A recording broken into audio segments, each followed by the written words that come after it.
lagi hanya spesifik, misalnya hanya anak berhadapan dengan hukum atau Ya. disabilitas saja, ya seperti itu.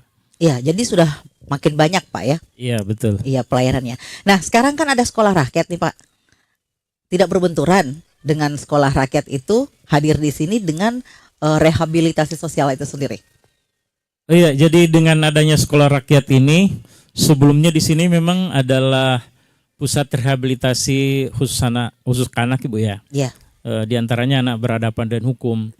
Tetapi setelah adanya sekolah rakyat yang digagas oleh Bapak Presiden Prabowo melalui Kementerian Sosial Republik Indonesia, maka tempat ini dipilih untuk menjadi tempat lokasi sekolah rakyat.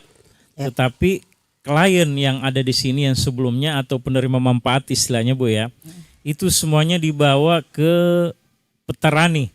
Kebetulan kita ada 2 gedung, ada 2 tempat, ada 2 lokasi Pak. Jadi kita gabung di sana sehingga di sini bisa digunakan seutuhnya oleh sekolah rakyat. Jadi berbenturan sama sekali. Baik, berarti manfaat yang lainnya yang rehabilitasi sudah berpindah tempat begitu Pak Alam. Iya, dialihkan ke tempat yang lain karena di tempat itu juga masih memungkinkan. Ya. Di sana ada sekitar 5 hektar, kalau di sini kurang lebih 3 hektar. Baik. Ya. Nah, kalau kita bisa dapat informasinya Pak, fasilitas apa saja sih sebenarnya yang ada di tempat ini sehingga itu cukup menarik untuk dijadikan sekolah rakyat begitu?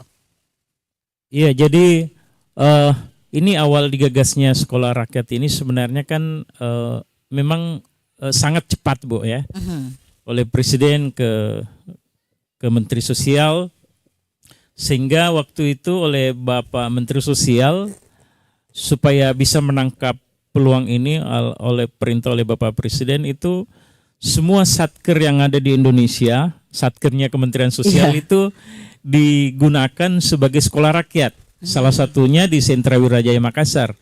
Karena di tempat ini juga sebelumnya adalah tempat rehabilitasi, juga kurang lebih sama pemanfaatannya ya, ada sistem boarding gitu Bu. Sehingga fasilitas-fasilitas yang ada di sini tuh dianggap menunjang untuk dibukanya sekolah rakyat. Tetapi Bu, perlu kami informasikan juga bahwa sebenarnya sekolah rakyat yang ada sekarang ini hanya sebagai perintis saja. Baik. Tahun ini atau paling lambat tahun depan itu akan dibangunkan sekolah rakyat yang permanen yang terintegrasi. Jadi di dalamnya ada jenjang SD, SMP dan SMA. Dan sekarang sudah ditemukan tempatnya oleh Bapak Gubernur di sekitar Gor Sudiang Bu. Ya. Itu sudah ada tempatnya di situ, disediakan kurang lebih 7-8 hektar. Baik. Nah, ini kan pasti karena kalau boarding oke lah ya Pak ya. Ada tempat nginap jadi sudah aman begitu ya. Nah, tapi kan fasilitas sekolah itu pasti berbeda ya Pak ya dengan kegiatan-kegiatan rehabilitasi kemarin. Ada kesulitan enggak Pak? Fasilitas misalnya untuk proses belajar mengajar, kelas-kelas dan sebagainya gitu.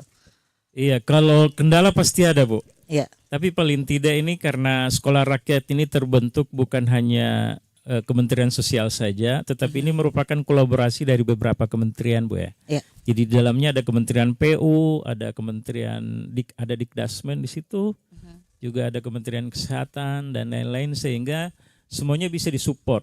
Dan alhamdulillah pada saat masuk di tanggal 14 Juli kemarin itu semuanya sudah lengkap Bu. Bahkan mebelernya itu termasuk tempat tidurnya itu baru semua, lemarinya juga baru, kursi, mejanya semuanya baru Bu. Ya. Sehingga tempat-tempat yang ada ini memang datangnya dari guru-guru yang sudah dulu mengajarkan di sekolah-sekolah negeri. Apakah itu memang terjadi seperti itu Pak, Bu Radia? Iya Bu.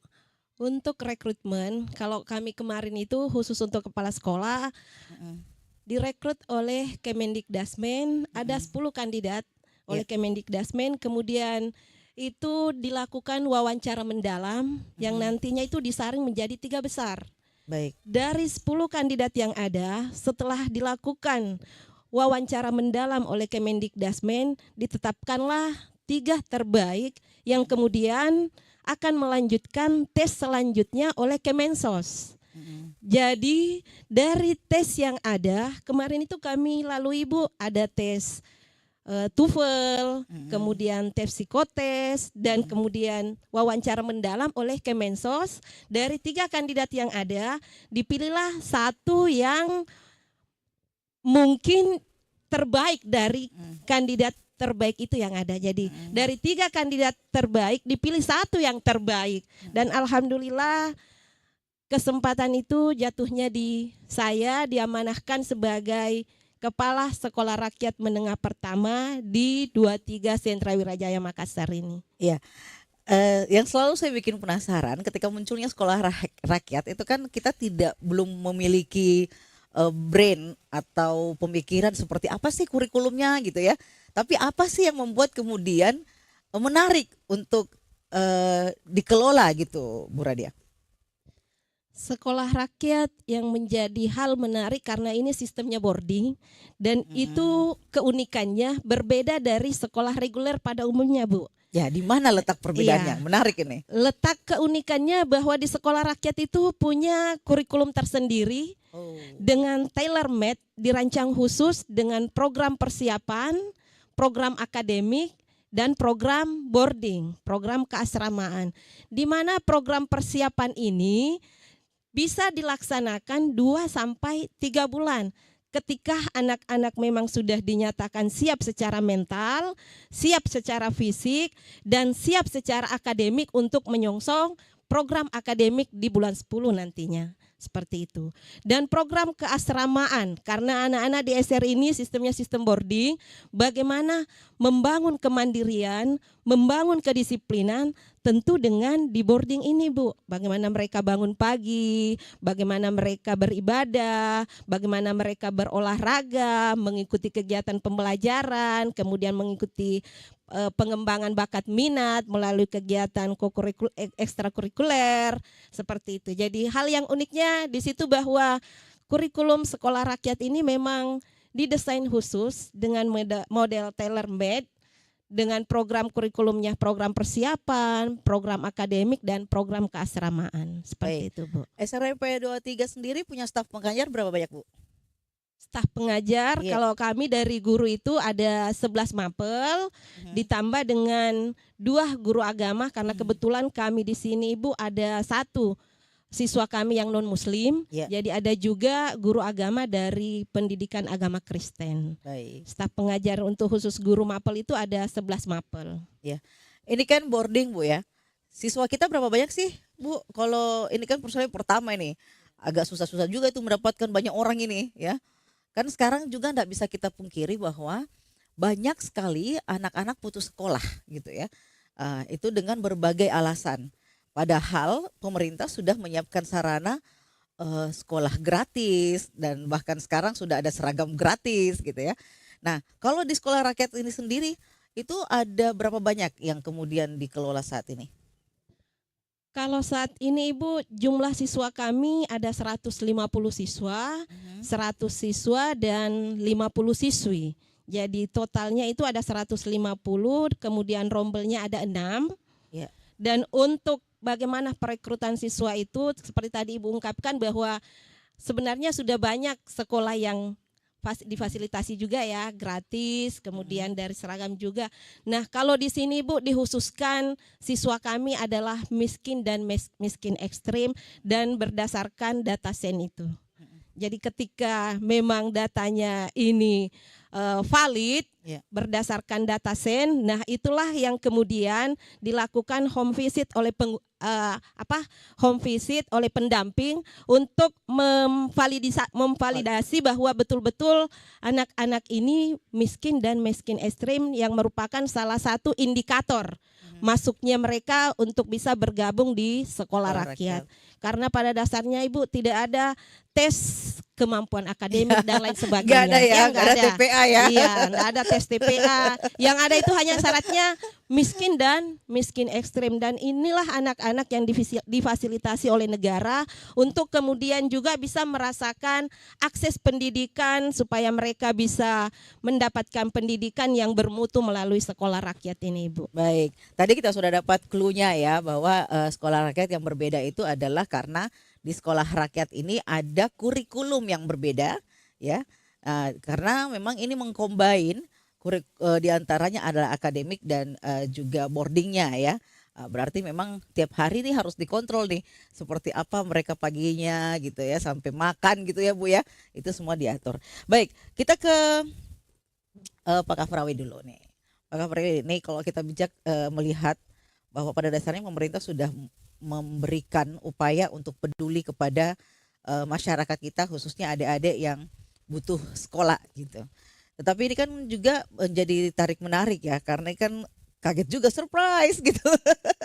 Dan fasilitas alhamdulillah ya ternyata dalam kurun waktu yang sangat singkat ini ternyata masih bisa lah diupayakan untuk bisa hadir. Nah, dari apa yang ada ini di kacamata kebijakan publik yang ada gimana tuh, Bung Kafrawi?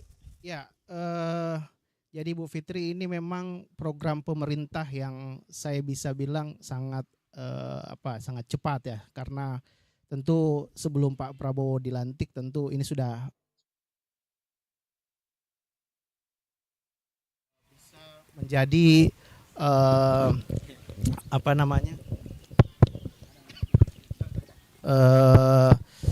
untuk menjadi program unggulan Pak Presiden Prabowo ya. Ya, saya juga tidak meragukan juga siapa di balik pemilik ide ya.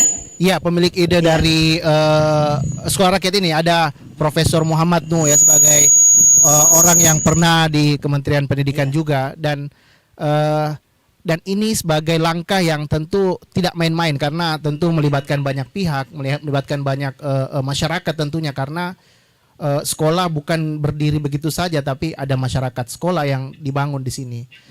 Namun yang saya mau melihat dari sisi-sisi yang lain bahwa ternyata di beberapa daerah yang lain misalnya bukan cuma di Kota Makassar mungkin alhamdulillah syukurnya ada tempat yang dialihkan dari yang menempati sentra Wirajaya ini kemudian dipindahkan ke Petarani. Tapi di beberapa tempat yang lain itu ada sekolah rakyat yang harus menggeser sekolah SLB misalnya sekolah luar biasa itu dalam beberapa bacaan saya ini menjadi tentu sangat ada kesan eksklusif di sekolah rakyat ini walaupun sekali lagi pemerintah tentu dengan keputusan Mahkamah Konstitusi ini adalah memberikan kesempatan yang sama bagi semua orang tapi di sisi yang lain dari pandangan beberapa orang tentunya ya dari pengamat yang lain tentunya mengatakan bahwa ini sekolah rakyat ada kesan eksklusif di sini karena teman-teman yang dalam kategori miskin dan miskin ekstrim kemudian diberikan fasilitas yang cukup sangat baik tentunya yang seharusnya bisa saja mereka mungkin tinggal di rumah. Dalam kasus yang lain ini kasuistik misalnya orang tidak mau sekolah karena mereka anak itu dia sudah bekerja ya kemudian tidak mau ikut perintah pemerintah atau perintah dari orang tuanya kemudian dia tidak mau sekolah karena misalnya mau kerja. Jadi bagaimana program sekolah rakyat ini sebenarnya bisa memberikan dampak yang banyak bagi masyarakat. Tentu sekali lagi kajian-kajian ini kita harus lakukan bukan secara lintas kementerian saja tapi tentu melibatkan banyak pihak tentunya ya bahwa pendidikan ini bukan kita mau menyulap pakaian jadi untuk 1-2 bulan ke depan tapi pendidikan ini kan mau melihat masa depan anak kita ini seperti tema kita bahwa bagaimana Indonesia emas di 2045 misalnya. Tentu bidang pendidikan ini ya harus disiapkan dengan matang bahwa bahwa tim dari sekolah rakyat ini sudah sangat berpengalaman tapi sekali lagi bagaimana mencakup bagaimana melihat masalah-masalah yang ada di masyarakat itu perlu juga menjadi daya tampung sehingga sekolah rakyat ini betul-betul bisa menjadi program pemerintah yang berdampak baik, tidak ada kesan eksklusif, tidak ada orang yang harusnya kita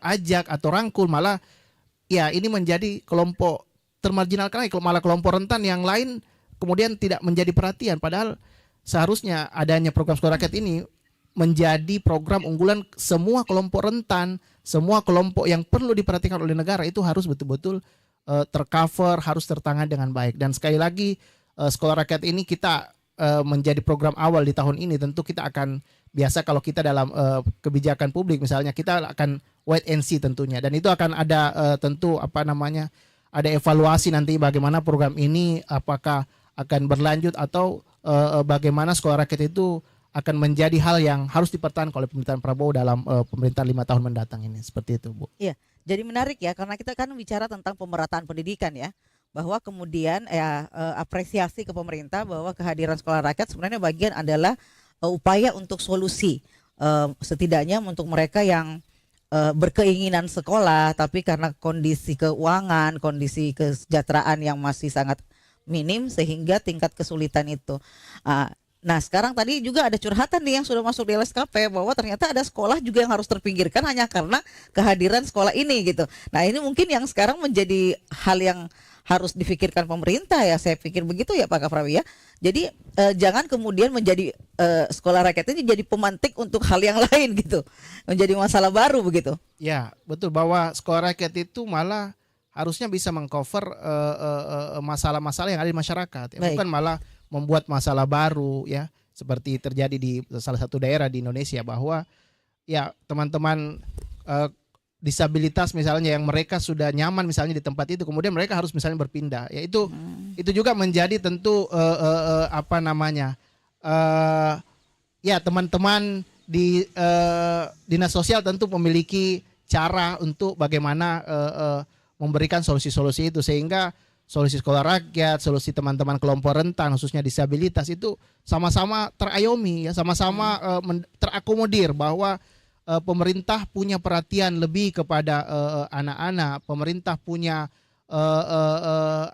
program yang sangat baik, dan itu juga sekali lagi harus kita melibatkan banyak pihak untuk mencarikan solusi bersama yang lebih dinamis ya, bahwa ini nantinya menjadi program unggulan yang tentu kita tidak ingin ini hanya menjadi pemborosan anggaran semata, tapi kita mau betul-betul pemanfaatan anggaran yang pemerintah telah anggarkan berbagai lintas kementerian dan lembaga ini menjadi hal yang sangat bermanfaat tentunya bagi masyarakat. Itu mungkin yang saya bisa komentari dari di awal ini, Bu. Baik. Dan Anda juga bisa bergabung dengan kami di 0821 3333 9440. Kita masih berbincang tentang sekolah rakyat dan cita-cita generasi emas kita ya di tahun 2045. Saya kembali dulu nih ke Ibu Radia. Ya. Saya ke Ibu Radia. Ibu Radia, Ya, Bu. kalau tadi kita bicara soal kurikulum yang berbeda, saya jadi ingin tahu bagaimana sih teknik pembelajaran yang dilakukan di sekolah rakyat itu? Ya, untuk teknik pembelajarannya Bu di program persiapan ini ada intrakurikuler. Program intrakurikuler ini untuk memberikan pembelajaran dasar baik literasi, numerasi, kemampuan digital yang mendasar untuk siswa-siswi di SR ini, Bu. Kemudian bagaimana membangun kedisiplinan, penguatan karakter. Nah, itu mungkin yang strategi pembelajaran yang kami lakukan di program persiapan ini. Ini mungkin mirip-mirip matrikulasi gitu ya? Iya, Bu, ya, sama dengan program orientasi seperti itu. Jadi penyamaan persepsi dulu dengan karakter yang berbeda-beda ini gitu, begitu maksudnya Bu ya? Iya Bu, karena bagaimana mengakomodir dari berbagai karakter yang ada di anak-anak ini supaya mereka diberikan ruang untuk bisa menikmati proses pembelajaran yang nantinya itu kita akan terapkan pembelajaran mendalam dengan sistem joyful learning, meaningful learning, dan mindful learningnya itu supaya pembelajaran itu betul-betul bermakna. Dan di program persiapan ini mereka betul-betul bisa lebih siap baik secara fisik, secara mental, dan juga bagaimana mereka secara akademik nanti siap untuk mengikuti pembelajaran di program akademik. Oktober nanti Bu ya? Insya Allah Bu. Baik, saya kembali ke Pak Nur Alam. Nih Pak Nur Alam bagiannya sarpras nih. Menyediakan sarana dan prasarana Pak ya. Alhamdulillah karena dengan kondisi yang siksak-siksak akhirnya bisa renov Pak ya. Iya. Nah kalau melihat fasilitas yang sudah dimiliki nih, apakah memang dalam kurun waktu yang cepat ini kira-kira akan ada perbaikan-perbaikan lagi Pak Alam? Iya, jadi renovasi yang sebelumnya dilakukan itu kan langsung memang ditangani oleh lintas kementerian ya Bu. Jadi langsung ditangani oleh Kementerian PU, PUPR ya. Nah untuk perbaikan-perbaikan selanjutnya tentunya ada Bu, setiap ada kekurangan-kekurangan atau dalam artian ada yang tidak layak pakai dalam proses itu akan ditangani. Baik. Namun kami menyampaikan kembali bahwa sebenarnya sekolah rakyat yang ada di sini itu hanya sebagai perintis saja. Jadi akan dibangun nanti yang permanen yang sudah disiapkan oleh pemerintah Provinsi Sulawesi Selatan. Ini Yang ada, dekat GOR itu ya. Iya. Ada pemiliknya. Itu nanti disiapkan di situ yang kira-kira bisa menampung sampai 1.000 siswa. Dengan 3 jenjang tadi Bu, makanya dikatakan sekolah terintegrasi gitu. Jadi ada jenjang SD, SMP dan SMA. Ya, berarti nanti kalau ketika udah pindah kembali lagi nih rehabilitasi di sini Pak. Betul. Oh ya, jadi titip ya Pak yang di Petarani Pak ya, dititip aja gitu ya. Iya di Petarani itu kan ini sebenarnya satu manajemen aja di Petarani sini Bu ya. Iya. Nah, jadi kebetulan di sana juga masih ada yang bisa dimanfaatkan oleh di sini, jadi kita geser agar tidak bersentuhan dengan sekolah rakyat gitu. Baik. Luar biasa yang sudah dilakukan oleh Kementerian Sosial nih. Saya pengen sapa dulu nih yang baru saja bersama dengan kita, Bapak Herman Rais, Kabid Perlindungan dan Jaminan Sosial dari Dinas Sosial Provinsi Sulawesi Selatan. Assalamualaikum, selamat pagi Pak. Iya. Waalaikumsalam, selamat pagi Bu. Iya, sehat Pak ya? Alhamdulillah. Seger, Pak? Biasa, segar, biasa. Ini bicara soal sekolah rakyat Pak. Ini kan tadi sudah disampaikan bahwa nanti kalau di Sentra Wirajaya ini mungkin sementara Pak ya. Dan pemerintah provinsi juga sudah berupaya untuk mendapatkan lahan proses untuk pembangunannya. Kira-kira berapa lama sih pembangunan yang akan dilakukan Pak? Baik Bu, terima kasih. Yang pertama saya mohon maaf agak terlambat tiba. Mungkin sudah disampaikan oleh Pak Alam tadi bahwa program sekolah rakyat yang digagas oleh Bapak Presiden Prabowo Subianto ada 2 tahap Bu. Tahap pertama yang sekarang kita lihat di Salodong ini ada tahap 1A, 1B, 1C. Kemudian di tahap 2 itu tadi pembangunan sekolah rakyat. Kalau di Sulsel ini Provinsi Sulawesi Selatan khusus untuk provinsi, insya Allah kita akan bangun di Sudiang nanti di dekat GOR sana Bu. Lahannya kita sudah kirim proposalnya, proposal untuk pendirian sekolahnya kita sudah Pak Gubernur sudah kirim dan alhamdulillah sudah dapat persetujuan insya Allah dan sudah disurvei oleh Kementerian PU. Mudah-mudahan tidak ada halangan, insya Allah di sana nanti sekolah rakyat dibangun untuk menampung seluruh sekolah rakyat yang 1A, 1B maupun 1C yang domisilinya dekat dengan Kota Makassar. Kemudian untuk tahap 2 yakni tadi pembangunan ada beberapa kabupaten yang mengusulkan, mungkin di kesempatan ini saya bisa sampaikan bahwa ada beberapa kabupaten yang telah mengusulkan untuk pembangunan sekolah rakyat di daerahnya, antara lain Provinsi Selatan di Sudiang sana, kemudian Kabupaten Pangkep, Kabupaten Baru, Kabupaten Sidrap, Kabupaten Sopeng, Wajo, Toraja, Endrekang, Sinjai, dan Bone. Jadi kurang lebih 18 kabupaten insya Allah di Provinsi Selatan yang telah mengusulkan, baik yang sudah disetujui maupun yang masih diajukan proposalnya dan proses. Kemudian sejauh mana progres? Ya tentu progresnya yang hari ini yang jalan Bu adalah yang sudah belajar adalah yang 1A. Sementara yang 1B ada di BPSDM sendiri untuk jenjang SMA, ada di Sidrap untuk jenjang SD dan SMP, kemudian ada di Kabupaten Takalar untuk jenjang SD, SMP dan SMA barangkali ya. Di Gauma Baji ada SD dan SMP, Wajo SMP dan SMA. Jadi itu Bu yang untuk 1B. Yang berjalan ini ada 4. Yang 1A di sini sendiri di Wirajaya, Sentra Wirajaya, kemudian di BPPPKS, kemudian ada di Gauma Baji di Kabupaten Goa, dan Panranuanta di Takalar. Baik. Itu sudah berproses. Ini yang Alhamdulillah. mungkin perlu diperjelas, 1A, 1B, 1C itu apa aja Pak? Soalnya dia masuk di kategori apa itu? 1A apa aja, 1B apa aja, 1C apa aja? Oh siap Bu. Jadi yang 1A ini adalah rata-rata bahkan semuanya. Sekolah yang ditunjuk ini berasal dari Kementerian Sosial. Jadi gedung Kementerian Sosial yang digunakan. Baik. Jadi 1A ada 4 Bu. Jadi termasuk di sini, kemudian di Takalar Goa dan 2 di Makassar. Baik. Yakni Sentra Wiraja dengan BPPKS. Kemudian yang 1B ini yang tahap proses renovasinya. Ada beberapa kabupaten, termasuk BPPSDM sementara direnovasi, kemudian di Wajo, di Sidrap dan di Takalar, di Kabupaten Takalar. Jadi masih dalam proses renovasi gedung. Insya Allah kami dengar informasinya, kemungkinan besar semua yang 1B ini rampung di tanggal 14-15. Baik. Kita terima telepon dulu. Halo, assalamualaikum, selamat pagi. Halo. Halo, assalamualaikum, selamat pagi. Dengan siapa? Di mana? Halo. Ibu Nuni di Makassar. Oh iya, silakan Ibu Nuni.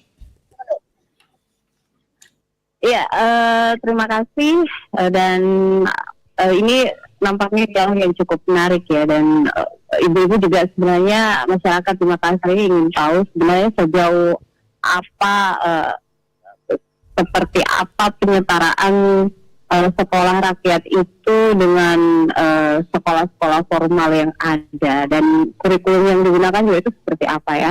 Ini juga yang sebenarnya ingin kita ketahui sebagai masyarakat. Dan beberapa informasi yang juga kita banyak baca di media saat ini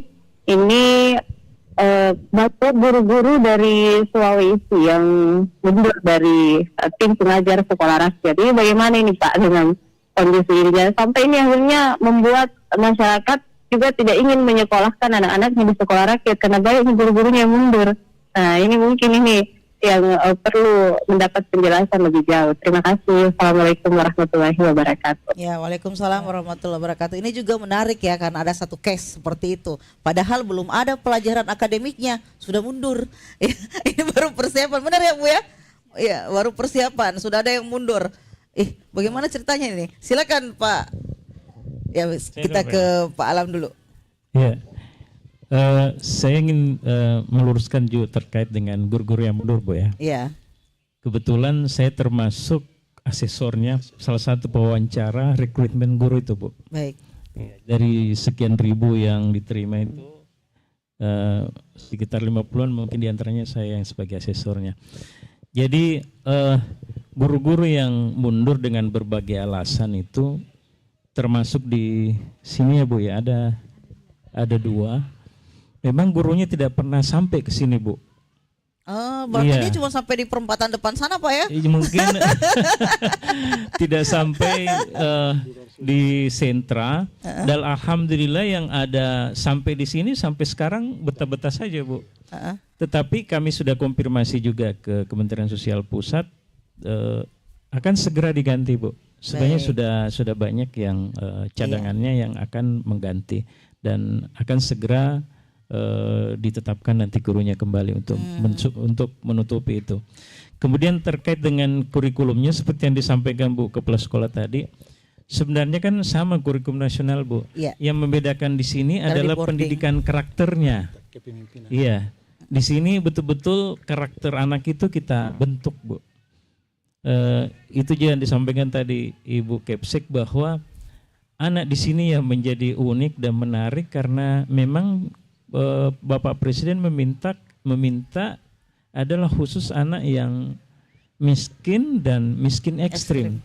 Maksudnya ingin memuliakan orang miskin Bu dalam melalui dunia pendidikan, dan itu juga selalu dikatakan bahwa sekolah rakyat ini adalah salah satu cara untuk memutus rantai kemiskinan. Baik. Melalui jalur pendidikan. Makanya itu targetnya generasi emas Pak ya. Iya betul. Jangan ada anak yang tertinggal dan tidak mendapatkan pendidikan karena tidak ada kepedulian pemerintah. Ternyata Betul. waktu ini ada jalan gitu. Betul, makanya ini kan didorong sekolah ini akan hadir di 500 kurang lebih kabupaten kota Bu di seluruh Indonesia. Baik. Dengan harapan itu bisa menjangkau semua anak-anak Indonesia yang ada di bawah. Jadi tidak lagi harus ke Makassar, misalnya orang Pangkep harus ke Makassar untuk mencari pendidikan yang baik. Walaupun memang ada program pemerintah juga yang gratis, tetapi khusus sekolah rakyat yang membedakan itu tadi Bu, pendidikan karakter ada di dalamnya. Iya, jadi tidak ada jalur afirmasi Pak Di, jalur jalur prestasi. Iya. Jadi Untuk itu masuk tadi. sekolah rakyat Pak, ya. Ayo Bu, jadi tidak ada istilah tes Domisili. maksudnya. Jadi semuanya akan di ini Bu. Makanya tadi sampaikan Pak Herman tadi bahwa semuanya sekolah rakyat ini akan dihadirkan untuk mendekatkan kepada anak-anak yang ada di bawah. Iya, jadi itu guru yang 2 orang mungkin karena enggak boarding ke sini enggak sampai ke nginep di sini Bu. Bapak ya. Begitu ya. Makanya kan programnya Bu itu semua guru itu kan disiapkan asrama di tempat kan sistemnya boarding. Jadi saya yakin kalau guru yang kemarin 2 orang itu kalau sampai di sini tidak akan pulang-pulang gitu. Iya. Ini sejuk Pak, di sini luar biasa. Kita aja di sini betah ya. Baik, silakan 082133339440 kembali bisa digunakan untuk Anda yang ingin berinteraksi dengan kita di sini. Mungkin ada yang ingin disampaikan tentang seperti apa gambaran. Kalau pada dasarnya dari awal tadi Ibu Radia sudah memberikan gambaran bahwa kurikulumnya ini adalah kolaborasi karena ada boarding ya. Tidak berarti akademiknya itu berbeda dengan kurikulum yang berjalan sekarang seperti itu. Ya, saya ke Pak Kafrawi dulu. Kafrawi sebagai orang yang tentunya ya kita anggaplah sekarang lagi mata publik ya. Dari Pak Kafrawi. Mata publik nih. Nah, seperti apa kemudian tadi sudah ada keluhan bahwa gedung sekolah yang ditempati adik-adik kita yang difabel harus bergeser karena kehadiran sekolah rakyat. Ini kekhawatiran munculnya sinyalemen-sinyalemen yang akhirnya nanti akan tidak menimbulkan respon positif dengan kehadiran sekolah rakyat. Nah, kalau di Makassar sendiri atau di Sulawesi Selatan pandangan yang bisa didapat saat ini tentang kehadiran sekolah rakyat dalam kurun waktu singkat pun sudah bisa, bagaimana Pak? Ya, kalau kita melihat dari tanggapan masyarakat, tentu sekali lagi ini menjadi hal yang pro kontra ya. Kenapa saya bilang pro kontra? Tentu yang pro tentu akan bagaimana kebijakan ini ya tetap harus berjalan sesuai dengan amanah keputusan presiden. Tapi bagi yang teman-teman yang kontra tentu mereka masih pesimis. Apakah program sekolah rakyat ini hanya ajang coba-coba atau hanya tadi saya bilang ada kesan eksklusif di sana yang harusnya dalam beberapa diktum Kepres itu bahwa sekolah rakyat itu malah mendekatkan dengan rakyat ya. Tapi malah kalau misalnya tadi soal penempatan misalnya dengan ada jangka waktu yang timeline yang teman-teman dinas sosial misalnya secara khusus memiliki tugas utama untuk menyediakan sekolah ini. Tapi dari sisi penempatan itu tentu sangat jauh ya. Misalnya kalau di Kota Makassar khususnya ya. Di Sudiang itu tentu sangat jauh dengan misalnya kalau kita lihat di kondisi wilayah yang banyak teman-teman di bawah garis misalnya, saudara-saudara kita yang di bawah garis yang miskin dan miskin ekstrim itu malah lebih banyak daerah-daerah pesisir misalnya kalau di Kota Makassar misalnya khususnya. Tentu ini sangat bertolak belakang, tapi sekali lagi saya mau bilang bahwa kebijakan ini kita akan lihat bagaimana perkembangannya. Presiden sebagai pimpinan tertinggi di negara kita bagaimana pendidikan itu merata. Tentu sekali lagi bukan hanya soal bagaimana program ini hanya berjalan selesai begitu saja anggaran yang begitu besar kemudian tidak ada dampak yang begitu signifikan. Tapi kita ingin melihat bahwa ada hadirnya sekolah rakyat itu betul-betul dekat dengan rakyat, bahwa dia memiliki kualifikasi miskin dan miskin ekstrim itu betul-betul terdapat pada peserta didiknya. Jangan sampai ini hanya untuk pemenuhan kota ya kemudian ya untuk penuh-penuhin kota saja dimasukkan saja semua, yang penting sekedar menggugurkan ya untuk menggugurkan kewajiban saja. Itu kita tentu sekali lagi ini sekalian mumpung ada teman-teman dari kepala sentra, ada kepala bidang, ada kepiskin sendiri, ini kita betul-betul sebagai masyarakat mau lihat bagaimana sebagai hal baru tentu ini akan menjadi paling tidak dalam ya kalau masa kepemimpinan biasanya 100 hari ke depan ada hal-hal yang istimewa. Kita harapannya seperti itu sebagai masyarakat.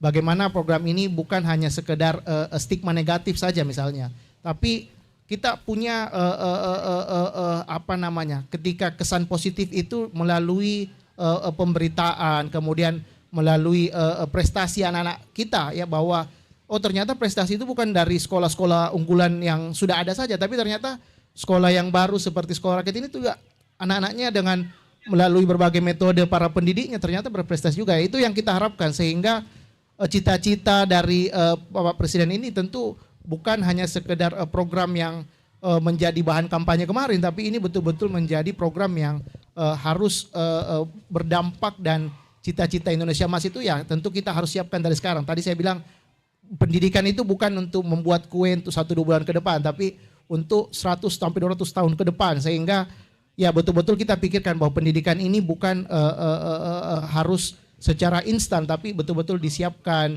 dilibatkan banyak pihak, sehingga pendidikan ini betul-betul berjalan secara baik seperti itu. Baik, segala sesuatu yang dimulai tentunya dengan niatan baik, insya Allah akan berjalan dengan baik ya, kita berharap ya demikian. Tapi tentunya secara instan memang pasti ada saja kendala gitu ya. Nanti akan ada proses evaluasi dan kita nantikan seperti apa. Tapi jangan kemana-mana, kita dengarkan satu persembahan berikut lagi. Setelah itu kita akan kembali masih di dialog.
Baik, kita kembali di dialog pagi hari ini masih dengan tema atau topik pembicaraan kita Sekolah Rakyat dan Cita-Cita Generasi Emas 2045.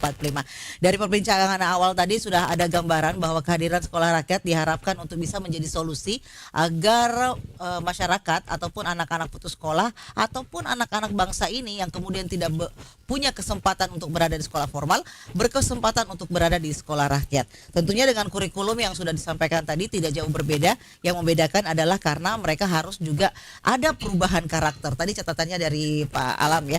Baik, saya ke Pak Herman dulu nih kembali. Pak Herman, saya penasaran dari 150 yang dikelola saat ini adik-adik kita itu datangnya dari mana Pak? Apakah dari Makassar saja? Ataukah juga ada dari daerah lain? Atau bahkan ada dari kepulauan lain Pak? Dari kepulauan Jawa misalnya ke sini gitu. Gimana? Ya, terima kasih Bu. Jadi sasaran untuk anak-anak untuk yang disekolahkan di sekolah rakyat ini adalah tadi sudah disampaikan bahwa desil 1, desil 2 dalam hal ini miskin ekstrim dan miskin. Kemudian khusus untuk di BPSDM kita merekrut dari 24 kabupaten kota. Baik. Siswa kita sudah punya data Bu bahwa siswa yang bisa kita daftar sesuai dengan desilnya kita sudah dapat datanya dari Pusdatin Kementerian Sosial sehingga itulah yang kita sasar jemput anaknya di rumah masing-masing. Kemudian yang mendaftar anak-anak yang mendaftar di khususnya di SMA 39 Makassar ada 19 kabupaten Bu. Ada 19 kabupaten dengan variatif jumlah siswanya. Ada dari Kabupaten Selayar sekitar 19 orang, dari Kabupaten Pangkep Kepulauan juga, kemudian dari Tanah Toraja, Toraja Utara atau Tanah Toraja, ada dari Jeneponto, Takalar, Bantaeng, Bulukumba, ada 19 kabupaten Bu, dengan jumlah siswa 150. Untuk proses pendaftarannya, kami bersama dengan para pendamping sosial PKH melakukan jemput bola di rumah masing-masing. Dan alhamdulillah kita sudah pendaftar awalnya itu 165. Karena waktunya cuma 1 bulan Bu. Kebetulan kita rekrutmen untuk satu bulan Pak Alam, 1 bulan. Sehingga kita dapat siswa 165 dari 24 kabupaten yang mendaftar 19 kabupaten. Setelah pendaftaran rekrutmen siswa ini 165 kita seleksi administrasi. Karena harus ada gugur sebanyak 15 orang. Kebetulan 165 cadangan 10%, paski 165 gugur 15 orang. Jadi 150 kita kuotanya Bu. Karena cuma 6 rombel. Jadi 1 rombel 25 siswa cukup 150. Setelah rekrutmen siswa, seleksi administrasinya ketat Bu. Sebagaimana yang disampaikan Bapak tadi, bahwa apakah ada anak-anak dari luar, dari miskin ekstrim atau tidak. Kita seleksi administrasi, hadirkan BPS, hadirkan yang berkompeten dalam hal menentukan apakah ini siswa kualifikasi seperti itu. Jadi kita diskusi, kita putuskan bersama, jadi bukan hanya Kementerian Sosial atau Dinas Sosial yang putuskan, tetapi kita dalam rapat memutuskan bahwa ini layak sesuai dengan profil anak sekolah yang kita rekrut tersebut. Tidak boleh di luar dari desil 1 dan desil 2. Seperti itu. Setelah itu ada kegiatan berikutnya, pemeriksaan kesehatan PKG, pemeriksaan kesehatan gratis sudah dilakukan di sini dan sudah dilakukan juga teman-teman dari BPKS dan yang 1A sudah lakukan semua.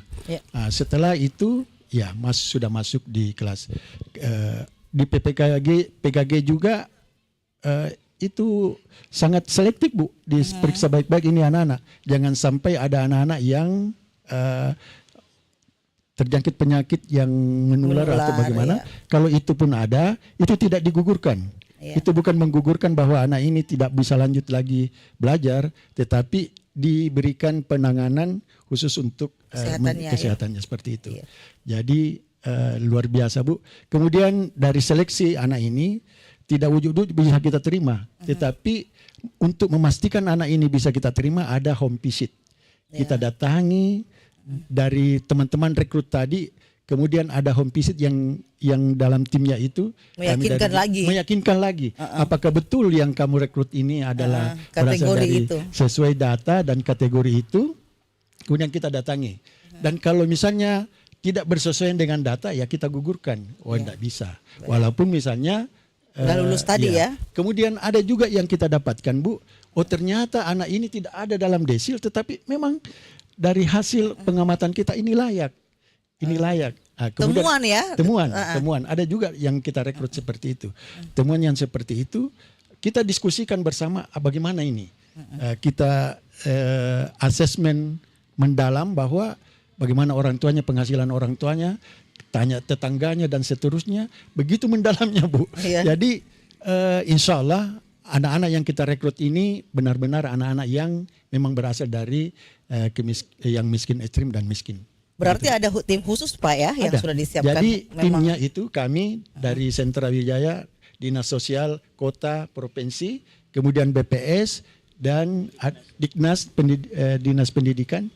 Ada satu tim kami Bu untuk menentukan ini benar-benar anak yang berhak untuk dapatkan layanan di sekolah rakyat ini. Baik, sebenarnya banyak sekali yang ingin kita korek ya dari sekolah rakyat karena namanya hal baru, semua pengen tahu Pak. Tetapi gambaran tadi sudah bisa memberikan representasi buat kita semuanya bahwa oh ternyata sekolah rakyat ini seperti ini loh maksudnya.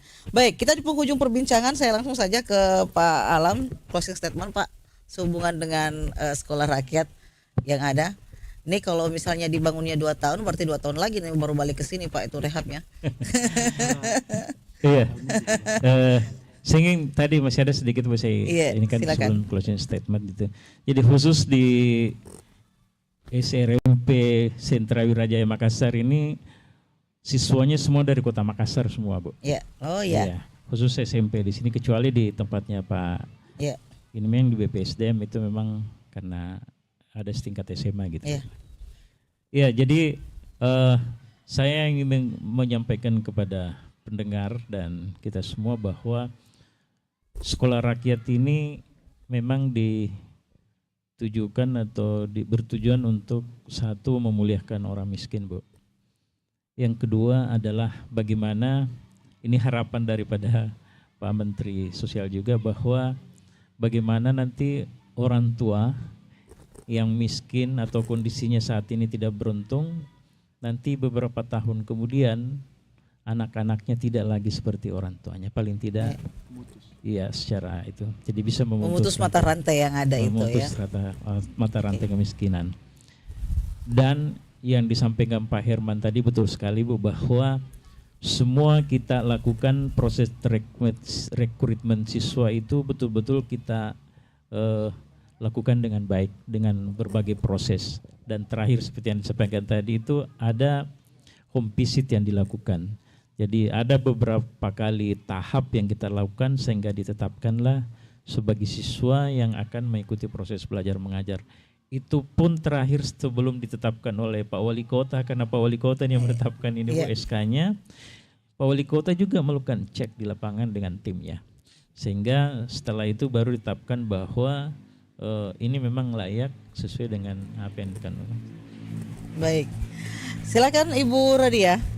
Ini sudah harus berhadapan dari sekarang nih dengan siswa multi karakter. Ya, silakan. Iya Bu, mungkin sebelum closing statement saya juga ingin meluruskan bahwa tidak banyak dari guru kami yang mundur. Yang mundur itu hanya 2 orang. Itu pun hanya karena faktor domisili. Mereka berdomisili di Jawa, penempatan di Sulawesi. Karena faktor domisili inilah yang kemudian mengurungkan niat mereka. Ya belum Bu. Yang justru karena inilah faktor domisili ini yang mengurungkan niat mereka untuk mengemban tugas sebagai guru di sekolah rakyat. Ini mungkin karena mereka melihat Makassar itu dari layar TV ya. Nggak berani berangkat dulu nih soalnya. Padahal Iya, ada Bu. tempat indah di sini. Nyesel nih ibunya tuh dan sama bapaknya tuh. Iya Bu, kemudian sebagai closing statement sekaligus harapan bahwa di sekolah rakyat ini anak-anak bisa cerdas bersama, tumbuh setara seperti slogannya sekolah rakyat. Baik. Ke Pak Kafrawi silakan nih. Apa harapannya nih Pak Kafrawi? Tadi Ya. kan udah lihat nih bahwa kayaknya Pak Kafrawi dan mata-mata publik ini masih pro kontra nih ya. Ya. Kira-kira ke depannya ada apa usulan atau apa gitu Pak Kafrawi untuk bisa menjadi lebih baik nih? Ya, Sekolah tentu rakyat. dari sisi kebijakan bahwa kebijakan dari pusat sampai ke daerah tentu akan memiliki proses yang ada sistem yang mereka harus buat dengan baik ya. Tapi yang namanya kebijakan sekali lagi sehingga kebijakan itu bisa diterima oleh semua orang tentu harus melibatkan banyak pihak. Bahwa pemerintah dalam hal ini sebagai orang yang memiliki tugas untuk bagaimana melayani masyarakat. Tapi di sisi yang lain masyarakat juga memiliki hak untuk sama-sama menyumbang saran, menyampaikan aspirasi bagaimana agar kebijakan itu bahwa dalam hal ini sekolah rakyat itu betul-betul bisa memberikan dampak yang baik untuk mereka. Tentu harapan saya bahwa adanya sekolah rakyat ini bukan hanya sekedar saya istilahkan memenjarakan atau memondokkan anak-anak kita menjauhkan dari rumah-rumah mereka, tapi ini harus betul-betul memenjarakan kebodohan, ya, kemudian memenjarakan kemiskinan.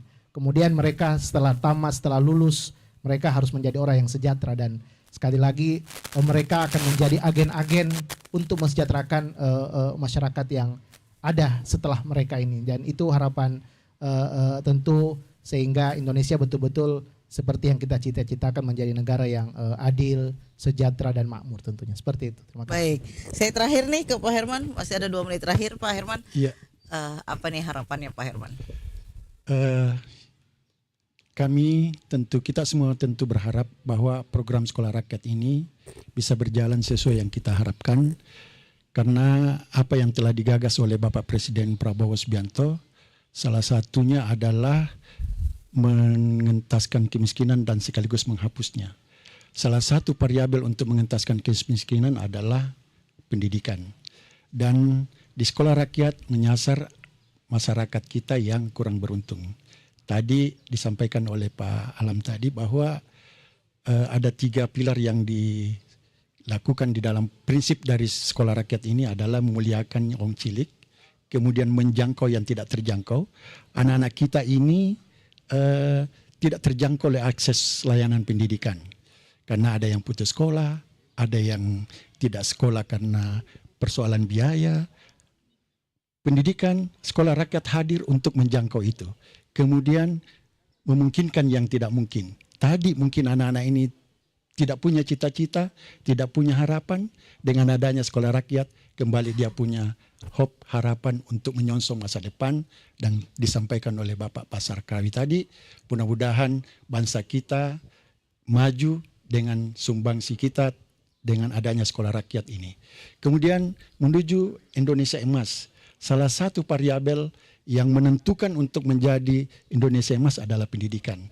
Dan alhamdulillah Bapak Presiden Prabowo telah membuat gagasan, menciptakan, mewujudkan harapan kita di masalah pendidikan. Mungkin itu yang dapat kami sampaikan.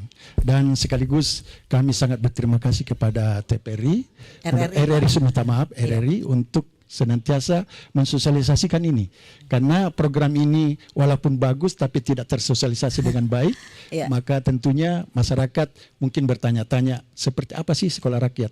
Dengan adanya kegiatan yang seperti ini, saya yakin bahwa masyarakat bisa paham dan tahu sebenarnya apa itu sekolah rakyat. Demikian. Baik. Terima kasih. Assalamualaikum warahmatullahi wabarakatuh. Baik, pendengar, cukup banyak hal yang kita dapatkan dari perbincangan kita di pagi hari ini. Setidaknya apa yang kita pikirkan bisa lebih lurus ya, karena udah tahu nih sekolah rakyat seperti apa begitu. Banyak hal yang tentu kita pikirkan dan bisa mendapatkan pengetahuan, literasi kita terhadap sekolah rakyat ini juga akan bertambah. Dan kami berharap masyarakat Indonesia tidak pesimis karena tidak mendapatkan pendidikan. Saya Fitriani Rahman. Wassalamualaikum warahmatullahi wabarakatuh.